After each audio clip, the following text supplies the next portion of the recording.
25 September আমি ছিলাম Redmi 15 পাওয়ার নাইটে। এন্ট্রি গেট এমনভাবে সাজানো হয়েছিল যেন মনে হচ্ছে আমি কোনো পাওয়ার হাউসে ঢুকে পড়ছি। ভিতরে ঢুকতেই চোখে পড়লো জমকালো আয়োজন, এক্সপিরিয়েন্স জোন সাজানো হয়েছে খুবই সুন্দরভাবে এবং জোনগুলি এমনভাবে সাজানো হয়েছে যেন এই ফোনের ব্যাটারির পাওয়ারটা বেশ ভালোভাবে ভিজিবল হয়। পারফরমেন্স উপভোগ করেছি, অনেক ইনফ্লুয়েন্সার ও পছন্দের মানুষের সাথে আড্ডাও দিয়েছি। সবচেয়ে বড় কথা, আমি হাতে নিয়ে দেখেছি নতুন রেডমি 15 ফোনটা, যেখানে 7000 mAh এর ব্যাটারি দেওয়া হয়েছে, যা দিয়ে ইজিলি 2 দিন ব্যাকআপ পাওয়া সম্ভব।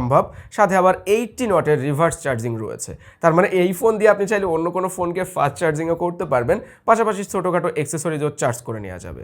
ব্যাটারিতে এরকম পাওয়ারফুল ফোন হাতে পেয়ে অনেকেই দেখলাম ঘুষোঘুষি শুরু করে দিয়েছে। আমিও ঠুস করে একটা ঘুষি মেরে দিলাম। স্কোরটা আর না দেখাই ভাই। আমার স্কোর যেমনই হোক, রেডমি 15 কিন্তু বাজেট ফোন হিসেবে এই প্রথম আমরা স্ন্যাপড্রাগনের 685 প্রসেসর ব্যবহার হতে দেখছি। সব মিলে ইভেন্টটা দারুণ এনজয় করেছি, খুবই সাজানো গোছানো একটা ইভেন্ট ছিল। আর আমার ভালো লেগেছে ব্যক্তিগত দিক থেকে, সবার সাথে দেখা করতে পেরেছি, আড্ডা দিতে পেরেছি।